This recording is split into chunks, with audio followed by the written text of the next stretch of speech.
Hello, everyone. It's Jerry at the Fledge, and welcome to another episode of Every Damn Day. As you can tell, I'm not up in the sanctuary today. I'm down in the isolation booth that we converted to telemedicine and telelegal and telehealth and tele everything. We've got an ecstatic dance that starts at 2 o'clock today. So if you hear some bumping and some music coming through, you'll know that there's some people upstairs hypnotizing themselves and having a good time.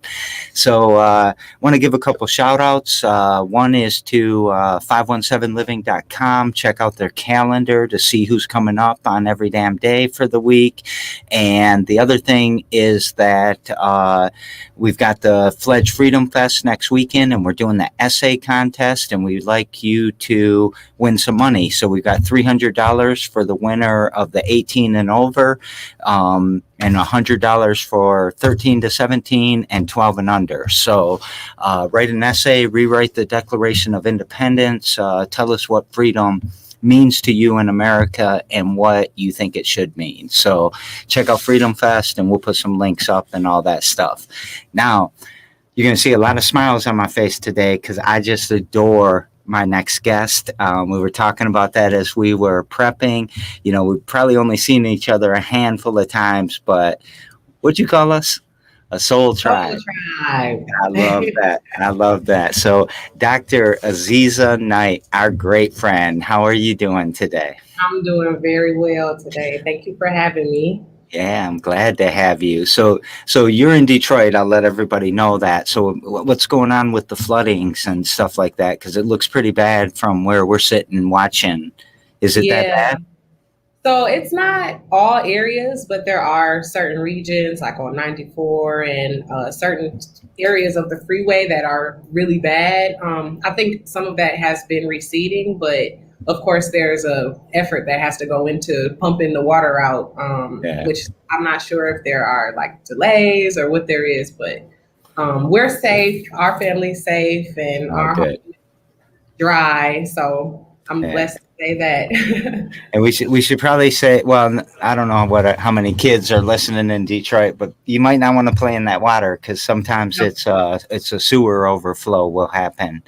And that water can be unsafe. And we got a couple of flooded areas, but nothing. Like I saw 94 and those trucks trying to drive through, and that was crazy. Absolutely. Yeah, you can avoid it just taking the streets, but those freeways, I'm not sure what we're going to do. That I guess it's a combination of, the infrastructure and then maybe the failure of some main lines. And that infrastructure is a result of, policy, and policy is a result of how people feel about who lives where, So there are a lot of reasons why the flooding is happening that I think can bring some attention to. That, I don't want to jump right into it, but that's the systemic racism, right? It's in these neighborhoods. We've been talking about how 496 split the neighborhoods in Lansing here in the 50s. I think it was the 50s, and they, put a very hard line between here's the black neighborhood and here's the rich white neighborhood, and we're going to put a highway right there so you quit walking into our backyards, and it just pisses me off. Absolutely. So all over the country. I know it. So let's get into you a little bit. Would you mind telling us like where you were born and raised, where you went to school, and all the things before maybe the AK healing arts? Oh, sure. So born and raised in Highland Park. I lived there, which, is like right in the middle of Detroit. I lived there until I was about 14 when my parents got divorced, and I just moved to Detroit. Same street on 6 Mile still. I attended a lot of different unique schools. Actually, my first 2 schools were Afrocentric schools. One was called Aisha Shule. The other was called Ataki Taliba. And then from 1st to 5th grade, I attended a Waldorf-inspired elementary school called Arts and Academics. And then I attended Bates Academy for middle school, and then Cass Tech Cass Tech Awesome. 04. Damn, I'm starting to understand a little bit better why I like you so much. Just the saying Afrocentric school, who popped in my head immediately was Octavia Butler, Octavia Mm, E. Butler. I've been reading. I read Parable of the Sower a little bit uh-huh. ago, and now I'm reading Parable of the Talents. And It's so man, good. It's like oh, prophetic. I It's know prophetic. it's especially during COVID because that's when I read or right when the pandemic started, I read Parable of the Sower, and I was like, Yeah. she predicted all Yeah. this. Right. Yes. I hope So she's one of my absolute favorite authors, and I really hope she's able to look down and see how her work has planted so many seeds for actual movement and change that is yeah, happening. She never had her own kids, but I like to think like, we are her kids. She's got a lot of them. yeah. Well, she inspires me, especially like in just having to be resilient and having to know to have all these skills in your pockets that you can pull Yeah. out anytime. So inspiring in those two books for sure. Yeah. But I'm gonna Sure. read everything she's ever written. I'm Oh gonna try to yeah, get you the should. You napkins should. that she used to write on would be awesome. Yes, you should. So, and then the other question, or the other thing that started popping in my head is on the cast tech side. What were you? Are you a technical person, Not or was? really. So Cass Tech, they actually have a lot of different curriculums. Uh huh. And when I went there, I was in the science and arts curriculum. So I really didn't study anything technical, even though we're called the technicians. That's our mascot is like a robot. But no, I didn't. I'm not really a technical person. I probably need to work on that side of my brain. But Yeah. yeah, Uh, science and arts. I'm more like into like literature. The most technical I can get is like I don't even know like physics, and that's not even technical. So it sort of is. yeah, sort of. I So think we'll probably talk about that a little bit more because I think when well, we'll get to it. We'll get to it. okay, So you got doctor in front of your name. Tell us right. about that journey.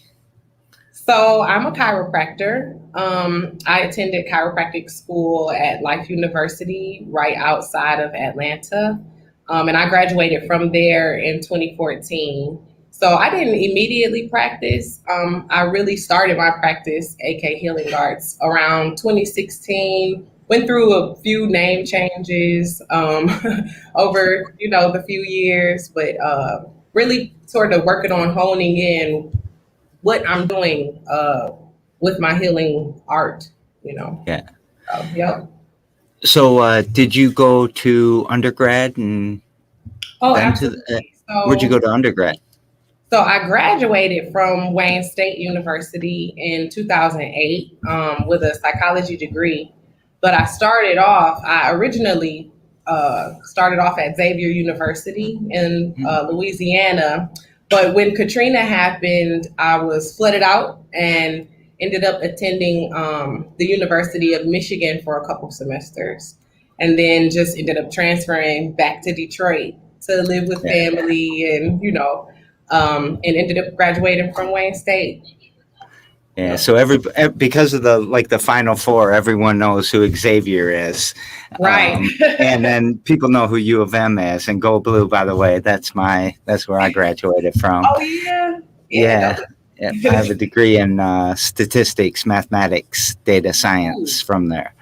So, well, that's good. You but have I a want technical mind. for people in Lansing, or not everybody in Lansing, but Wayne State, a hell of a school, man. It's a gem in Yeah. Michigan, isn't it? It's part of the University Research Corridor. It's hooked right there to Henry Ford, I think. Oh yeah, absolutely. Everything is right there in the corridor. Actually, Yeah, I used to walk from my high school to Cass Street and just go. My grandma used to live in the corridor, and it's all like my neighborhood, like home to me. That campus, yeah, yeah. So I love my school. It was pretty nice. At first, I was resistant against going because I was so hurt that I wasn't finishing school at Xavier. You know, it's like a dream deferred, and I was all bitter. Mm, But, you know, but I really learned gratitude from being yeah, there. Hmm. yeah. Well, I'm glad you're back here. So I don't know if Yeah. you would have come back regardless, but No, I you was you not gonna come. New Orleans is my absolute favorite city. ah Period. I don't think I was gonna come back, and I'm almost convincing myself to go back down there now. But we'll well, see. we're trying to get it flooded in Detroit so you can feel a little home, like a New Right, so I Orleans can feel vibe. like right, so I can feel like I'm back at the bayou. Yeah. So, do you love Detroit though too? I do. I was resistant against coming back to Detroit, but Spirit really had a way of bringing me back. I used to feel like, because Katrina was the first incident that happened to me, and I'm like, I keep being washed back to Detroit. Like things would happen, and I would just end up in this flow. But as I'm really like learning what my healing um, power is, I understand that my experience in Detroit and being a Detroiter is a huge part of it. And being around almost like the meditation that is living in Detroit, like how you have to think and feel to stay at peace is really, really important. You know, it's like I was running away and wanting to isolate, which I think would have been really easy. Um, but it wouldn't teach me how to create from that, you know, from the chaos or find the jewel. And that's a big part of the work, you know? So, You know, an even bigger understanding of why I like you so much is you just said, understanding that chaos or getting into that chaos. I'm all about that, and I absolutely. think we'll talk about that a little bit more too. How do you think Detroit's doing? Um, Detroit is in labor. And so it's hard to determine with all the contractions and relaxations that are happening, like what's going on, you know? Um, I feel good about certain types of growth and development, especially on the grassroots level. I Yeah, think that we are very unique in our approach to community, and the type of Detroit is like a small, big city, small city. Like everybody knows each other. Um, I I really think that a lot of what Detroit can like teach the world is how to like use, you know, they say use what you got to get what you want, or yeah, pulling yourself up. It's like we have so much, but it's literally all inside of the people who live here. And so drawing that out without, you know, running away or being pushed out is really important. So Detroit is doing well because we're being born and we're given the opportunity to grow and expand into something that we've never been. Um, but you know, of course, there's always different economic and racial dynamics that are difficult to adjust to. yeah. Yeah. I don't know if we should be adjusting, you know, or if we should be creating change for sure. But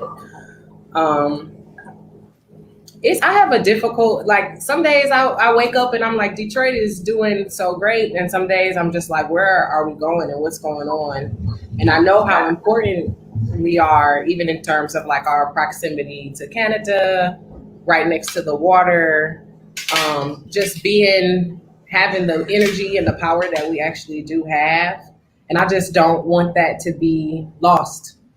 You know, I see it Yeah. kind of like dissolving in some ways, and some parts of the movement actually being capitalized on, like our street art, which is very natural and very it's always been there, but now it's like a thing. You know what I Yeah. mean? You know. So, I love what you're saying about the grassroots side because I see that and I just feel so motivated and so energized. I got this black and black hat that I wear that says Detroit hustles harder. Yeah. I used to work in Detroit. I used to work for Unisys down on the boroughs where Tech Town is now. Oh, uh-huh. Yeah, so I do have a love for Detroit and a history with Detroit too.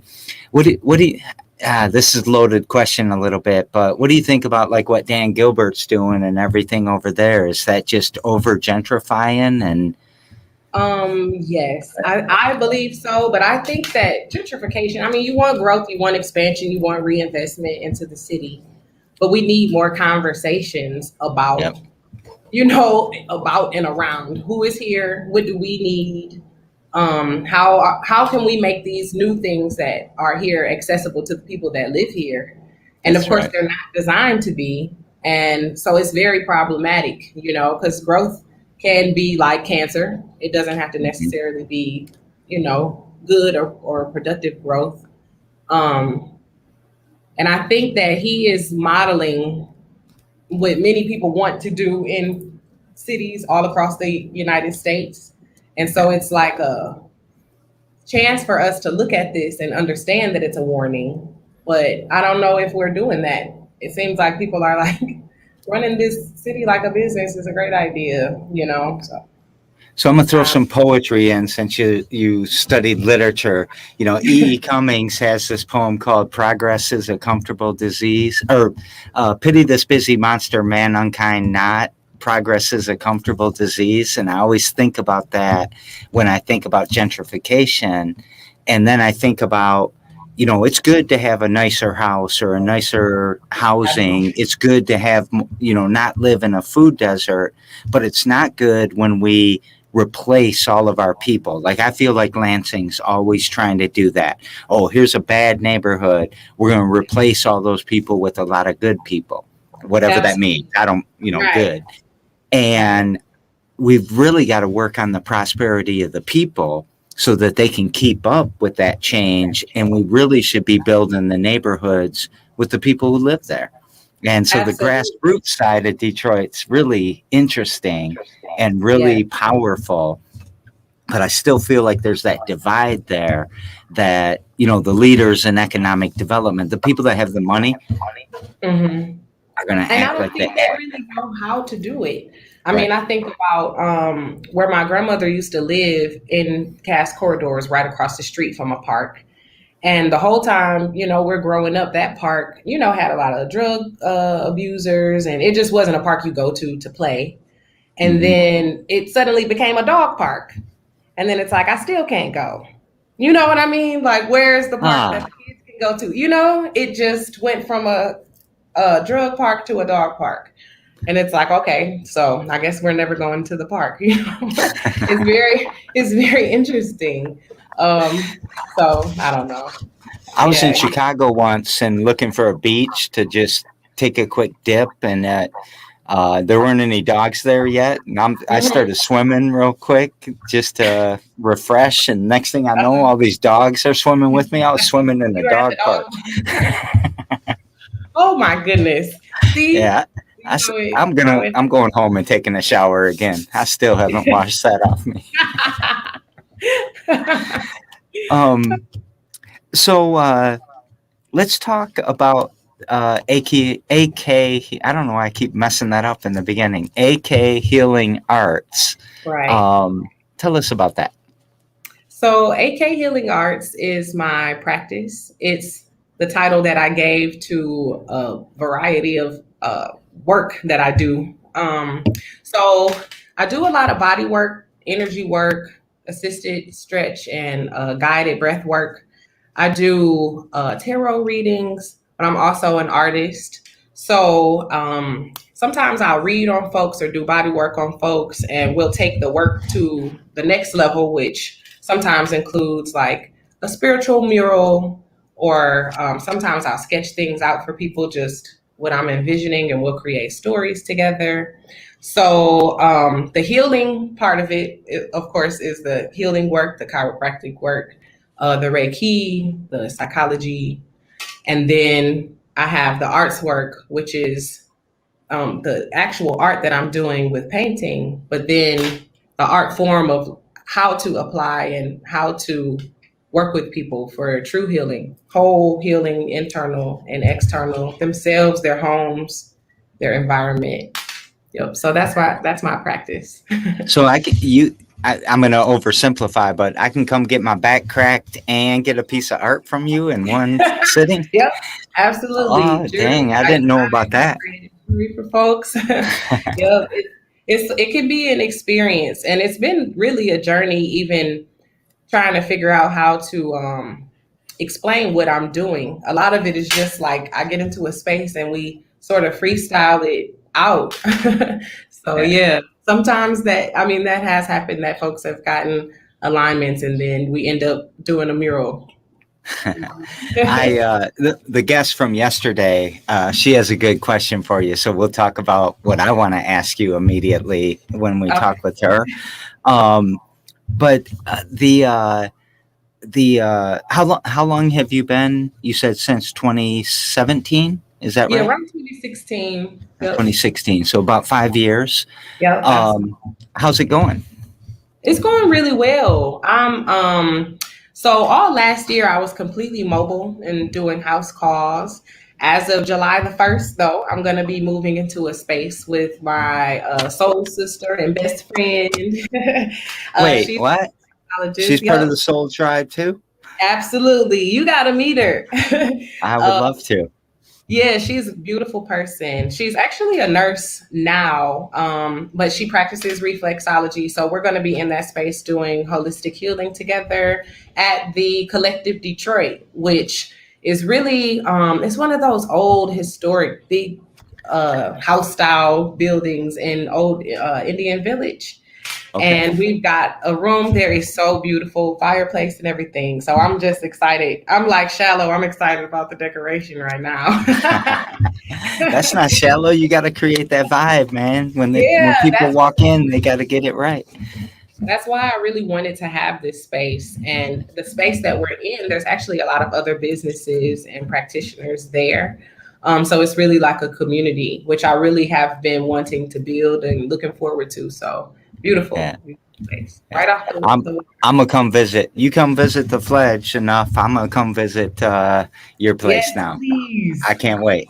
After July 1st, after we do our Freedom Fest thing, and then I'll come down to Detroit. Good.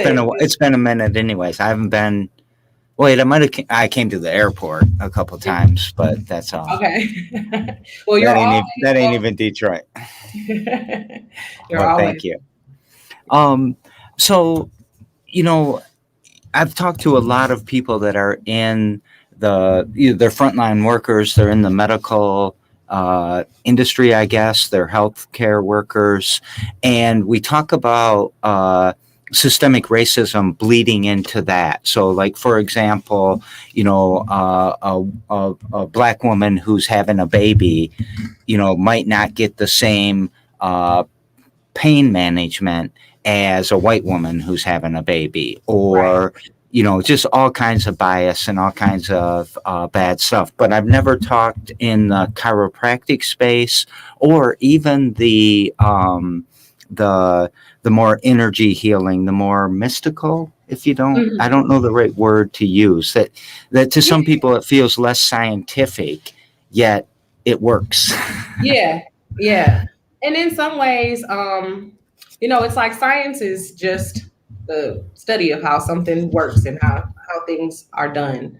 And chiropractic is not so much what we call allopathic medicine. It's not really like traditional, you go to the hospital and you get the pill. So we try to do things holistically.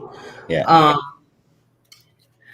Chiropractic, though, in terms of systemic racism, I don't know if it's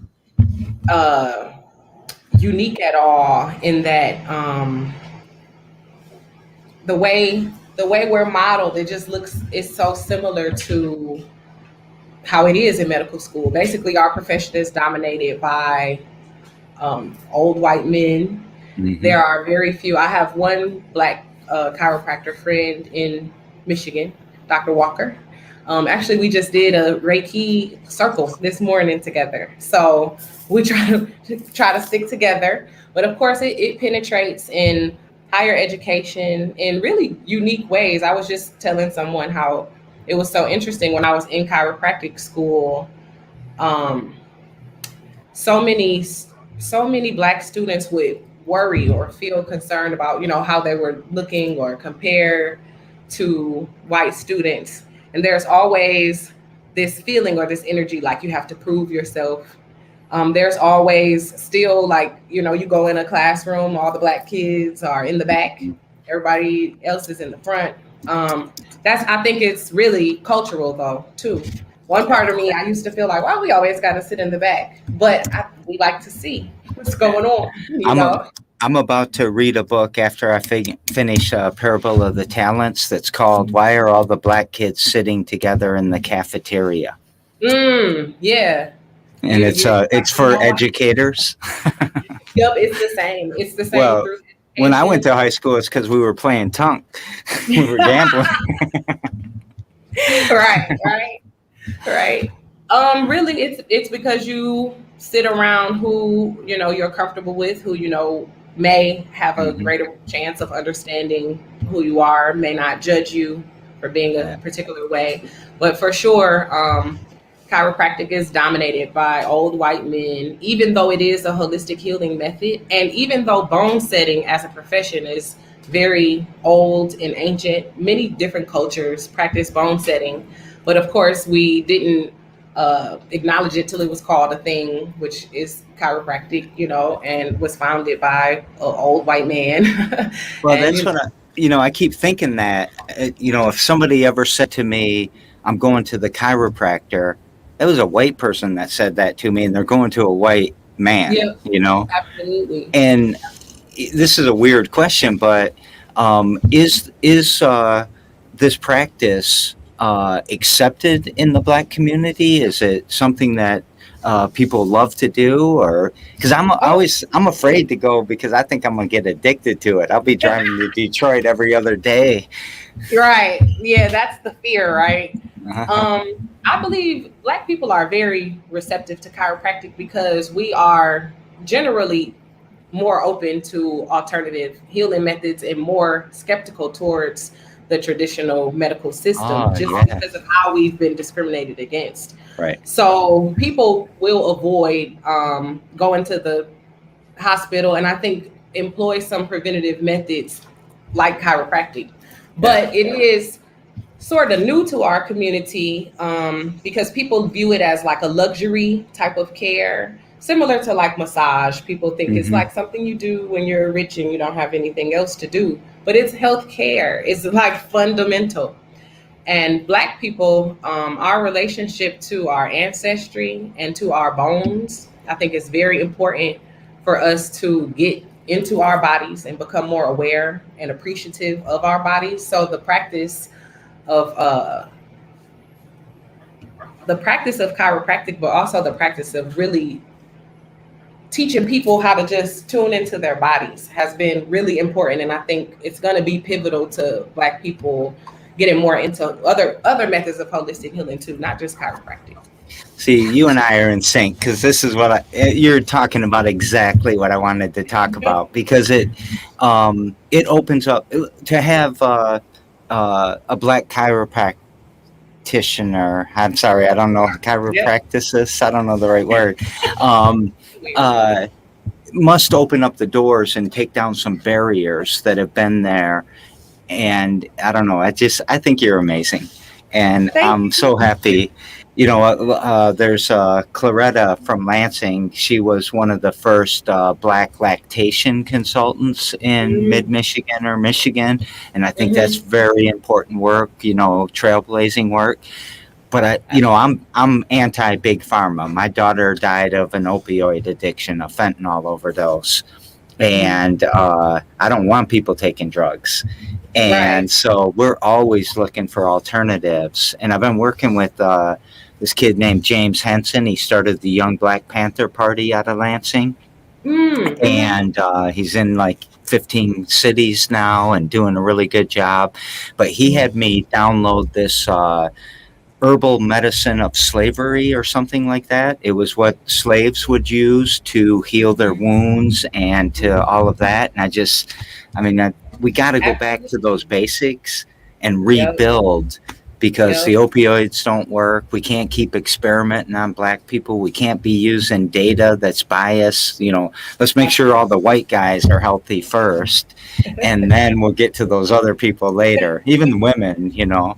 So you got two things that, kind of Right. oppressing you, right? Or Oh bias against yeah. you. Probably more than that, but That I I'm mean, sure. it's like, but I'm still here, and I don't feel it a lot because I know that I'm very powerful and very strong as an individual person.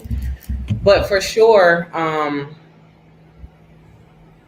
race is just it penetrates every facet of our, Yeah. being in our society, and I think a big part of racism and white supremacy is looking at other cultures and judging or deciding like, oh, that's primitive. And a lot of what we do, some of the old wives' tales, which are gonna, help you, like the fables, some of Hmm. the remedies, they're all, they've gotten lost. Those women were considered like the witches, you know what I mean? Yeah. And like it's dangerous to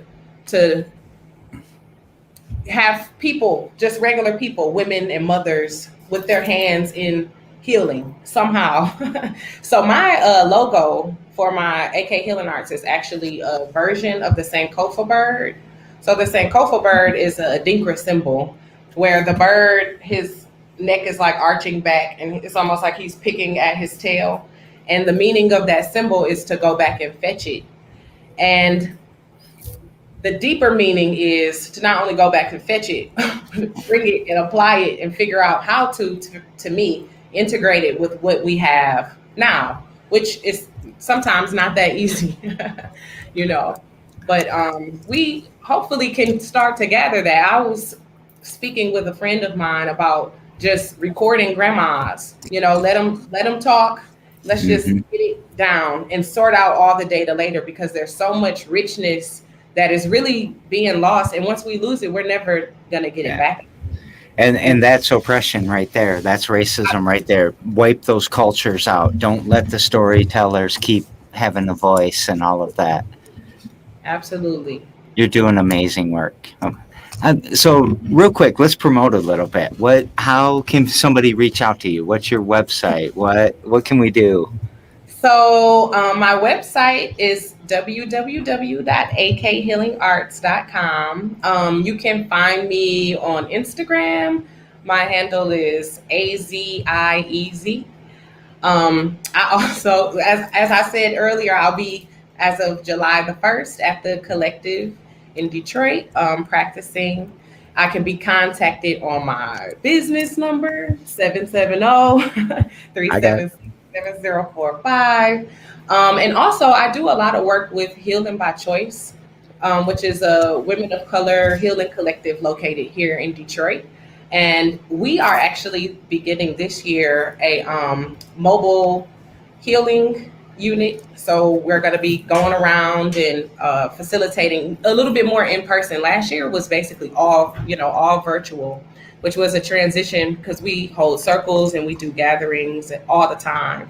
So catching me at one of those events or with AK Healing Arts, that's how you can find me. awesome. I'm gonna look up more of this so I can get all of the stuff right when I post or repost and all of that. But Okay. I hope you get at least some people from Lansing that might be watching, wanting to come see what you're up to. Yes. And we do have people similar. I'm not a chiropractic, but healers that are people of color or BIPOC and doing some great work here in Lansing too. But I always think Detroit and Lansing, Flint, Saginaw, we all got to get together and we gotta Yeah. we gotta No, keep this it's strong. true. It's true. That's why I stay connected to you. I wish we could do something exactly like the pledge in Detroit. I Um, I want that to happen so bad because it would thrive so much with the diversity of Detroit and the strength of Detroit and the grassroots knowledge of Detroit, it would be so badass. Absolutely. So Absolutely. I think that fledge-like things, not fledges, but fledge-like things, they're going to pop up out of necessity. We have to be Yeah. radically inclusive and start going back. You actually have given me a great metaphor with the bird. I need to Mm, research this more. mm. The dingo bird, is that right? Yeah. Adinkra. Uh, Yep. Dingra. And it's really called, it's an Adinkra symbol and it's called the Sankofa bird. Sankofa bird. See, I got to go study that. See how much you teach me? That's why I like you too, is because you're always teaching me something. Um, I have one more question about Detroit. I love George Clinton. I love Parliament. And he talks about chocolate cities. Is that okay? Is that an okay phrase for me to Oh, say? I don't. yeah. Yeah. Okay. All I right. don't. Yep. Is Detroit still a chocolate city? Yeah. To me, I mean, we do get, a little streak here and there. But yeah, Detroit is very much a chocolate city. And you can feel Detroit, even, going into gas stations or stores. I've noticed after, living away and coming back, I'm like, people in Detroit are always talking to each other or, shouting across and being like very familial with each other. And that's really unique. I haven't seen it's really like a family in Detroit. Our culture is a little bit, I know we're up north, but it's got like a little bit of a southern feel to it. And maybe too because of, everybody's grandma is from the south and came to work in the, Yeah. the plants. So Yeah, yeah. for sure. So, when you were talking about how it's a big little city, that's Yeah. what reminded me of I think he says we almost lost Detroit in that song. Yeah. Um, Wasn't that that's not a Gil Scott Heron song? No. Maybe I'm mixing mm, it up with something. We almost lost. well, Isn't that a Gil Scott Heron song in itself? is it? No. I'm Now I gonna got to look go it see. up. I'm looking it Yeah, I'm up gonna during look the it up. show. I'm going to But give you it's a different. interesting you mentioned George Clinton. My father is a musician here in Detroit. Has a reggae band, Ross Kente and the Take No Prisoners posse. And George Clinton is his godfather. So he's actually a person that I've met a couple times as a child, too. One of my favorite people. Yeah. So we're both right. So Chocolate City Oh, was a Parliament song, and We Almost Lost Detroit was a Gil Scott Heron song. sweet. And I tell you what, Gil Scott Heron, no musician I love more than him. Really? Pieces of a Man is my favorite song I've ever listened to in my life. That Okay. Now Pieces I'm of a gonna Man. remember every time I hear. Yeah. Oh, good. He was a genius. A super genius. Genius on geniusoids or whatever. Yeah. Gil Scott Heron's poetry and his words and what he did was freaking amazing. I Yep. mean, I and, mean, and still most people will know Revolution will not be televised. That's his most right, popular that the white people know that might be right, listening. right.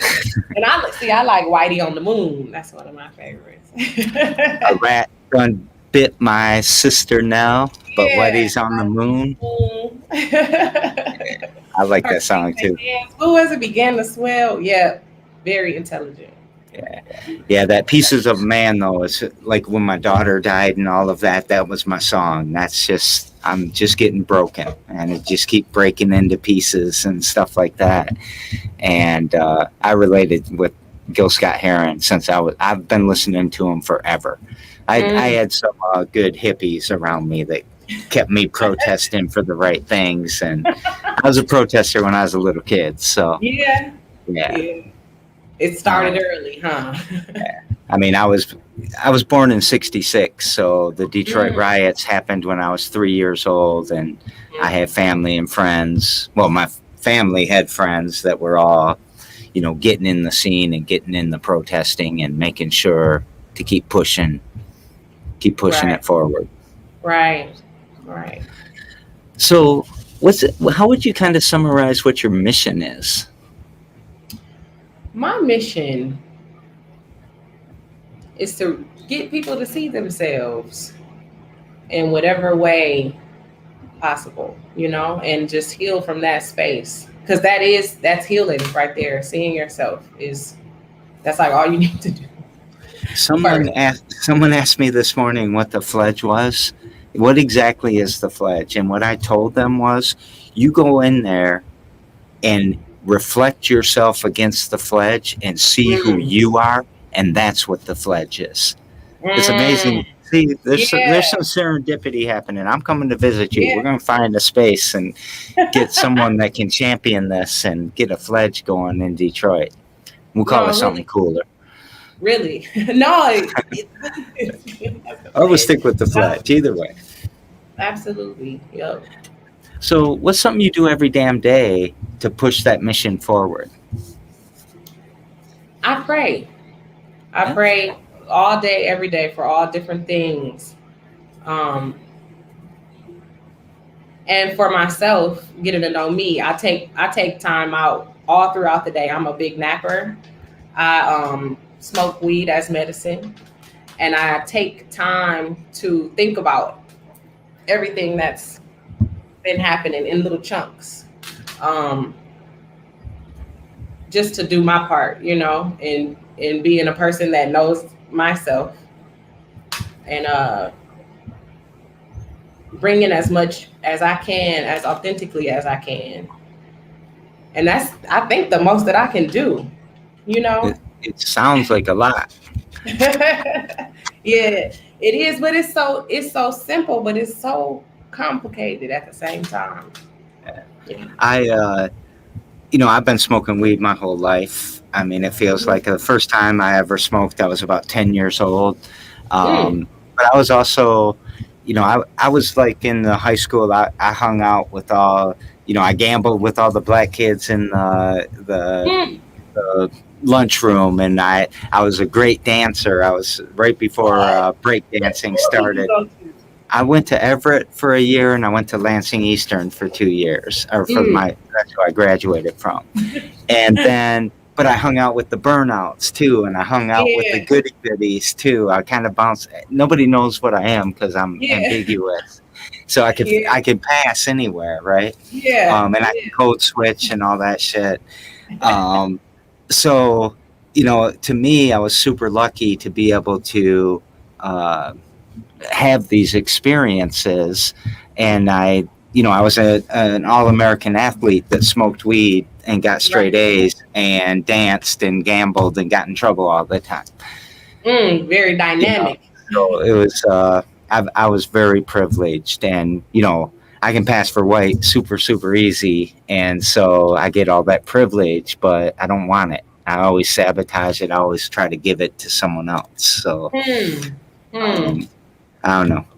I don't know why I'm on this Give your tangent. privilege. I never heard of that before. That's an interesting way to give your privilege to somebody else. You have to. You got Think to about make space for others, man. right.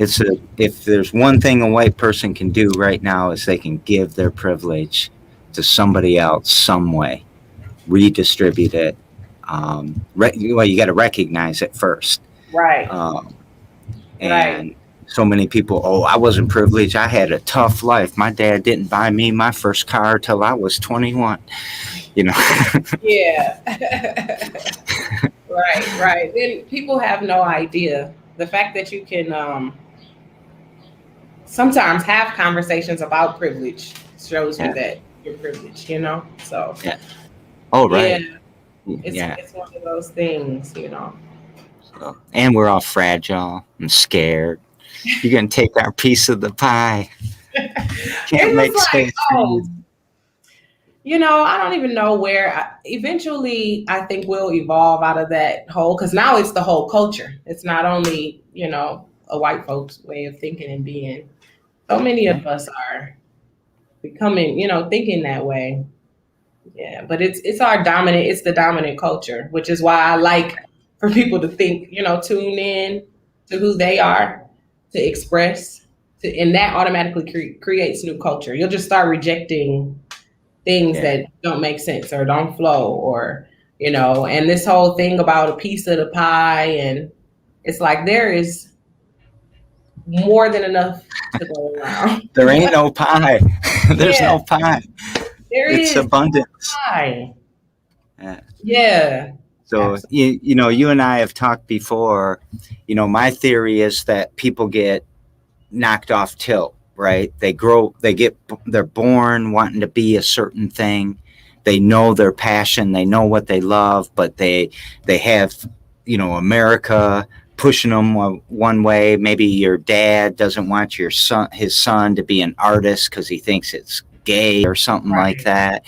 And so people get knocked off tilt, and then there's a big gap there in where they're at and who they should be, and they fill that with like drugs and alcohol and Mm, depression and violence and all the social ills, just to try to make themselves feel better, when we yes. really should be closing that gap. If you want to be an artist, go figure that out. Right. Let's go figure that out together, because you probably got uh, some disadvantages that have been built into the system. But Right. let's figure it out, and let's break those barriers that don't let us recalibrate. Right. And to me, that's you're the epitome of that. I mean, from my back to my mind to my energy, you can get me straightened out. Well, I hope so. It's really about the person though too, Yeah. the individual. Because I always think about alignment, and it's like alignment is actually different for different people. We all the same way we all have different bodies. Being in alignment with yourself I, looks different for different folks. So that I, alignment is how you same way in chiropractic, that alignment is how you get that flow, the energy flow from top to bottom. And we say above, down, inside, out. That's how you get that power. I like it. I just start feeling like you were judging my posture, so now sit up straight. No. I'm the last one to judge. I'm the last one. Because look, you sit how you're thinking and you're feeling. And that's important. That's telling a story, See, you I'm know. leaning into you. I want to hear everything and learn. Yeah, that's a So I'm thing hunched too. over. So now we're at the good question. So Sherry Pruitt, she is an amazing woman. Her son was killed with gun violence in Lansing. He's one of the 85 unsolved murders that we have in Lansing, and she is like the godmother that everybody goes to when violence happens like this, and it's very traumatic. She gets very triggering, but she's so damn strong, like all you Mhm. women are. We never have to say that you're strong because you're a woman. We already know you're strong, if you're a woman. Right. um, and her question to you is, and so she's really holistic healing too, and really, she's dealing we're all still dealing with the losses of our children, any of us that are in this club that she talks about. um, what advice can you give someone when they're skeptical about the healing that you do? If they're skeptical about chiropractor, or they're skeptical about energy flow, or skeptical about, I don't know, tarot, crystals, Right. whatever. Yeah, skepticism is great. Skepticism is how you know you're thinking and how you know you're alive. And I love debating and I love proving points. Um, and sometimes it's just a matter of dissecting, because at the end of the day, with a lot of holistic healing methods, we don't really have a way to measure outcomes, right? The outcome Mhm. is you and your wholeness. And so, I accept skepticism. However, I don't know if I've ever had a person who is skeptical and then I work on them and then they leave with that same skepticism after they're worked on and after we have a conversation. Usually they can understand how it works and what it works for. Now, if you're looking for pain to just disappear immediately, that's not something that holistic heal. Like, we don't look towards the pain sometimes, oftentimes pain is the last thing to show up and the first thing Mhm. to go away. but that doesn't mean that, everything is okay. So I just tell people, pay attention to how you feel before and after any experience, and that'll let you know what to do with your skepticism. Sometimes you just throw it in the trash. And we need that pain too, right? Popping a pill and making that pain go away isn't necessarily good for us, because if I don't have feeling in my hand because I took a pill and then I put my hand on the stove, that Right, pain's there to make me jerk away, but I'm not going to right. know to jerk away and protect myself.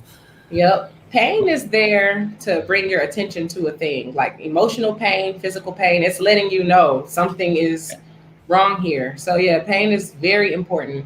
Even in like labor and childbirth, that pain, going through pain, and then having those moments of relaxation, you get your oxytocin. That's bonding. Like it's important to Yeah.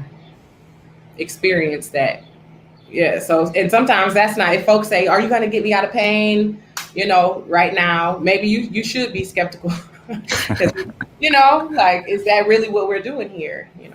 So, See, I used to have a doctor would just write me a script for Vicodin, no matter what. I'd go there for a physical, he'd write me a script, and I'd be like, "What are you doing?" And yeah, that, that guy made me mad because he's part of the opioid problem, doing that shit. right. But I So, tell people that, there's a place for allopathic medicine. And, I look at the hospital as like it's the drug and surgery store, it's a hmm business. And people are there to sell that product, drugs and surgery. And so if you need that, then great, yeah, Sometimes pain, though, too, is absolutely unbearable. And, sometimes there are people who need to take pain pills in order to yeah, even, yeah, think. yeah. There's a So place for it. it has its place, but definitely they abuse the system. Yeah. Who Unfortunately. do you know who wrote Emergent Strategies? I can't think of her name right now. Oh, She's from Detroit. Bree Brown. Oh yeah, yeah. Yeah. She Yep. calls it the medical delivery system, not the Mm, healthcare system. You're part of the healthcare system, but those hospitals are the medical delivery systems. yeah. I That's what it is. love And her it's phrase. great. It's great, but it's that's what it's there for. It's there to deliver the science and the art of modern Western medicine. Yeah. Yeah. And I like that you're putting your neck way back there and going back and fetching. I like it a lot. Yeah. So tomorrow on the show, we got Lucas Powell. He's a Lansing musician, kind of a folk band. And so him and I are going to talk about music and all of that. What question can I ask Lucas from you? um, I would like to know what his the challenges that he's the most grateful for. Yeah. Most grateful for. Not even one that he made it through. Just one that he's grateful. What? How can I ask you that question? I mean, how would you answer that question? Hmm. Um, I think death. Death is the challenge that people dying around me and having little micro deaths. I'm really grateful for death because it really leaves a place for growth and a place for newness, even though it is extremely, extremely hard and difficult to understand. Um, but a lot of my connection to God has come with people dying and after people have died. So that's when we talk. It's funny. I always answer the question in my head. I rarely answer it on air with people. Hmm. But when you ask that question, the thought that popped in my head, the answer was my daughter's death. I'm most Mm, grateful for that. really? See, hmm did you know that my son died too? No, I don't know that. All right, Yeah, so we're in this club too. we're in the club. Uh, So my sorry, heart is with you. I understand. I don't do trigger warnings very well. I leave that for Oh, Killer Mike. oh no, it's not a. I mean, a trigger is like whatever. Yeah, it's just a You pain, know, right? you feel something now. So, yeah. You know. I'm sorry about that. Sorry. Me So too. And peace to your daughter's spirit. yeah.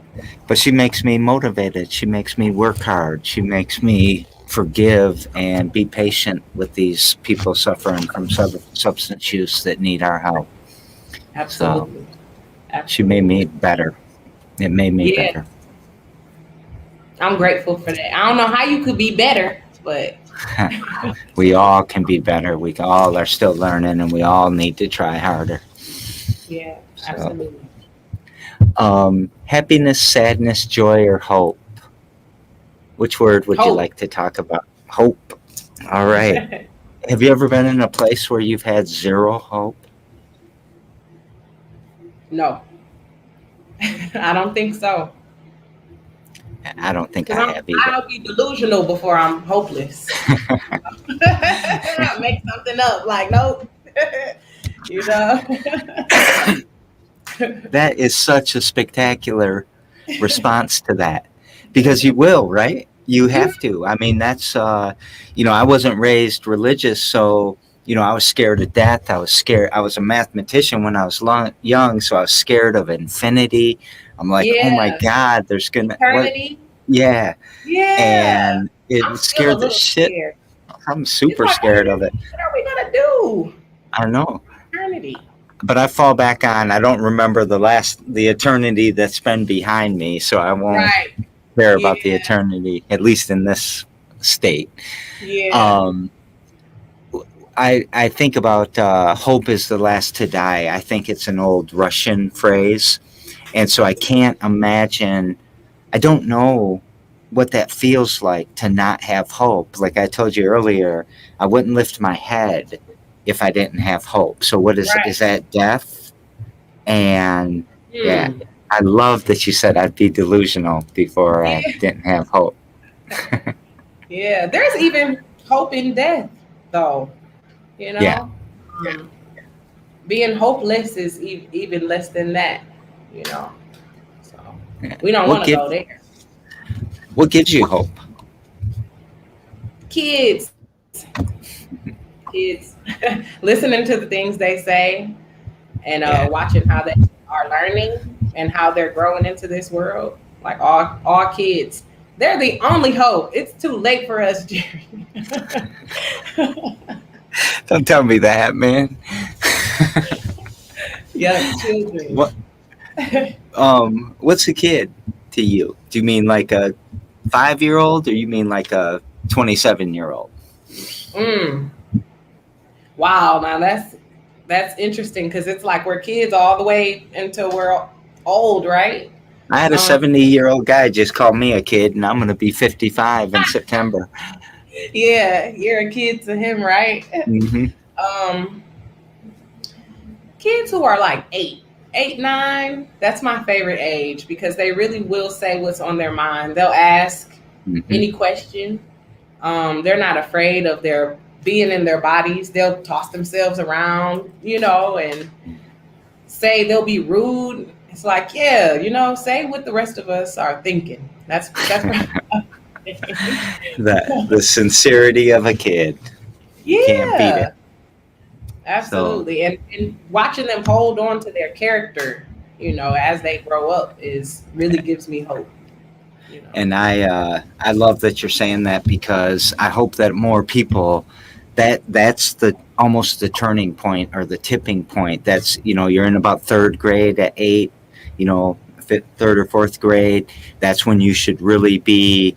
Your reading should be good. You should be Yeah, learning, all of that stuff, and you're really going through a transition where yeah, one bad thing, one wrong move can set you in a very skeptical, I guess, or pessimistic view of the yeah, world. So, yeah, yeah, so, for sure. I tell old white people. I said this in the show yesterday. We got to smile at these kids, especially these black, brown, and poor kids that you might be Mm, scared of, that you're thinking you don't trust, that you're thinking all these racist things about, and you want to do something about our society right now. Start being kind to these kids, and exactly. because I see it, and it pisses me off, man. I want to follow the Yeah. people home and egg their house or something. Mean to a kid. Who's mean to a kid, man? Yeah, Makes me upset. exactly. But you know, we're getting out of that. 50 years, 100 years, I think we'll be we'll be much better at just how we treat people. We're learning now, as you know, lots of different types of people are finding their voices. We're learning, oh, we need to treat all types of people with the same, consideration like you would a lover or a child, your child, you know. Yeah. Hmm.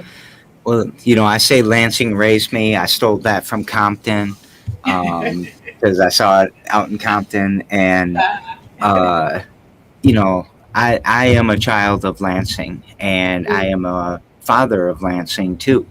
And when one of our kids gets shot or something awful happens to somebody in Lansing here, it's me getting shot. It's Lansing shooting itself. It's Lansing hurting itself. And every time that happens, I take it super personal. I want to do something about it. And so I'm calling for extreme ownership. We're all responsible for these shootings and these. We got a real problem happening right now.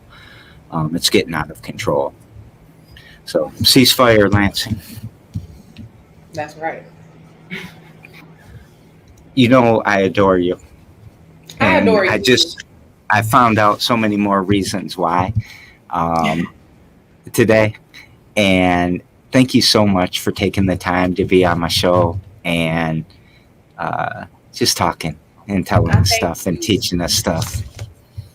You're amazing. I thank you for your work, first and foremost, and your presence, and always being open to listen to people's stories, not only, mine. So I'm thankful, grateful to be here. Love you. I love you too. Did we miss anything? Should we have talked about anything else, or? I don't Because think I'll so. talk with you for 6 or 7 more hours if you Right. want. I don't know how many people will watch, but We can do that, right?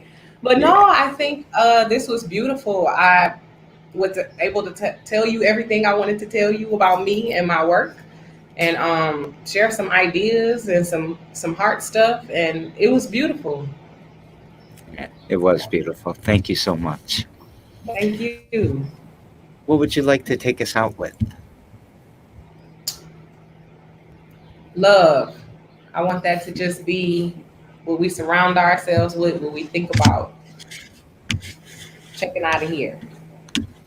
Love all day. That's amazing. I love that word and think that same thing. So we can't go off air because my mouse is dead. So we're just gonna have to hold the show for the next 3 hours. I have no idea what to do. Just keep going. That's funny. I'm gonna have to plug my laptop in. Well, Go maybe for if we another just hour. no, we're not gonna. But I don't have a backup. I wish this was a touch screen. Maybe it'll let me tab to it. Oh, there we Is there go. something I can There do we to go. help? Just hang up and leave me here. No, I'm just kidding. I can end the broadcast now. So I screwed up what I wanted to end with, which was the word love. And Beautiful. we can love each other, right? All of us can love each other, and we can do more and more and more. Love's contagious. It breeds itself, and it's infinite. Absolutely. Absolutely. Love that. Hugs. Thank you so much, my friend. Big Yes. hug. Yes. I'm going to see you soon, too. All right? Absolutely. You have a blessed one. You too. You stick with me for